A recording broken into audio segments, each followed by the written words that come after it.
우리가 매일 쓰는 돈 참 귀중하지요. 동전이나 지폐에 새겨진 인물도 분명 특별하기에 새겨져 있을 것입니다. 유럽의 여러 나라가 경제 통합을 하면서 같은 화폐, 유로화를 쓰게 되었습니다. 이 유로화 중에서 2017년 4월부터 46%로 가장 많이 통용된다는 50유로. 그런데 이 50유로 에메랄드색으로 50이라고 쓰여진 부분 위에 위조를 방지하기 위해 홀로그램을 만들어 놓았다고 합니다. 이곳을 빛으로 비추면 한 여인이 나타납니다. 우리 5만원권 지폐의 심사행당과 같은 역사적으로 실존 인물이 아닌 신화 속에 나오는 인물이 나타납니다. 50유로 빛 속에 아련히 나타나는 신비의 여인, 그는 바로 그리스 신화에 등장하는 페니키아의 공주 에우로페입니다. 유럽연합은 왜 이곳에 신화 속의 여인 에우로페를 넣었을까요? 유럽의 뿌리가 되는 그리스의 고대 문명 등 많은 얘기가 얽혀 있습니다.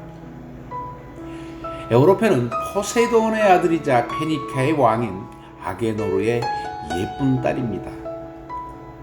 바다의 신 포세이돈의 손녀인 셈이지요. 페니키아는 지금의 레바논, 시리아, 이스라엘 등 지중해 동쪽의 해안 지역을 걸친 왕국이었습니다. 어느 날 제우스는 페니키아의 시돈 해변에서 놀고 있는 에우로페를 보고 한눈에 반하고 맙니다. 신중의 신 제우스, 그는 여신이 되었던 인프가 되었던 인간이건 가리지 않고 수작을 겁니다. 자신의 신의 능력으로서의 능력을 10분 발휘하기도 합니다. 눈치 빠른 전령의 신 헤르메스에게 황소떼를 몰고 오라고 명령을 합니다. 제우스는 왕홀의 위험을 던져버린 채 커다란 흰색 황소의 모습으로 변신을 했습니다. 바닷가에서 시녀들과 놀고 있던 에우로페는 잘생긴 한 황소를 보고 호기심에 다가갔습니다. 유순하고 얌전하게 보이는 황소와 장난을 치다가 결국 황소의 등에 올라탔습니다. 황소는 에우로페가 등에 올라타자마자 지중해를 향해 빠르게 달려갑니다. 함께 있던 시녀들이 붙잡으려 하지만 황소는 빠르게 바닷속으로 사라지고 맙니다. 멀어지는 해안을 돌아보며 황소의 등에서 뿔을 잡고 있는 공주 모습만 바라본 채 말입니다. 이 공주의 펄럭이는 옷이 바람에 부풀러 올랐습니다. 황소가 바다를 건너 다다른 곳은 다름이 아닌 그리스의 섬 크레타 섬이었습니다. 이 크레타 섬은 제우스 자신이 태어나고 자란 곳입니다. 자기 자식들을 잡아먹는 크로노스를 피해 그의 어머니 레아가 몰래 이 섬에 들어와 제우스를 낳습니다. 그래서 제우스는 이곳 동굴에서 태어나 자라지요. 제우스 탄생 신화 배경이 되어 있는 크레타 섬. 크레타 섬에 도착한 제우스는 그의 본 모습을 드러내었습니다. 그리고 두 사람은 오르티나 샘 근처 플라타나무 밑에서 사랑을 나누었다고 합니다. 이렇게 해서 제우스와 에우로페 사이에는 세 명의 아들 미노스, 라다만테스, 사르페논을 낳았습니다.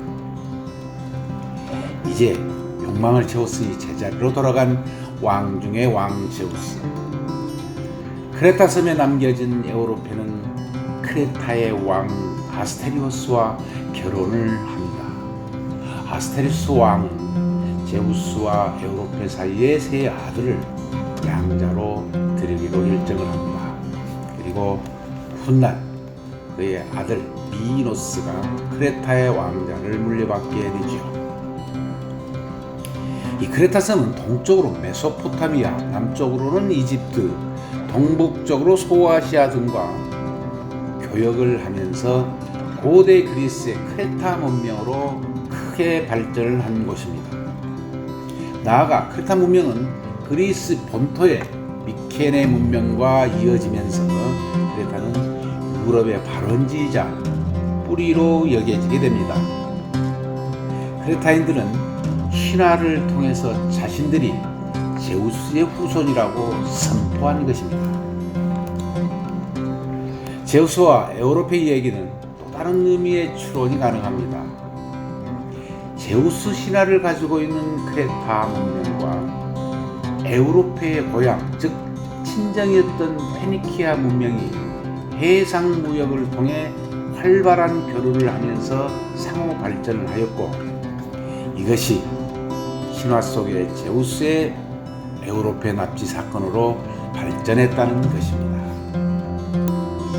아무튼 에우로페 납치 얘기는 많은 화가들에게 매력을 주는 주제였으니 틀림이 없습니다. 그만큼 즐겨 그렸으니까요. 이 중에서 베네치아의 거장 티치아노의 그림이 가장 유명한데, 납치되어간 에우로페에 휘날리는 옷, 이것을 오비디우스 원전에 충실하게 그려 넣었습니다. 서양 문명의 두 축이 헬레니즘과 헤브라이즘이라고 한다면 왜 에우로페가 유럽의 어원이 되었는지 이해가 가실 겁니다. 수많은 화가들이 에우로페 납치 얘기를 화폭에 담았고 유로와 지폐에 담아 넣었는지, 신들의 왕 제우스가 왜 크레타 섬에서 하필 태어났으며 지중해 무역을 지배하던 페니키아의 공주가 왜 하필 크레타 섬으로 납치되어 갔는지, 섬은 끊임없이 운명을 만들어냅니다. 섬돌이 TV가 에우로페 납치 사건을 꺼낸 이유이기도 합니다. 끝까지 시청해 주셔서 고맙습니다. 다음 섬돌이 TV 꼭 기대해 주세요.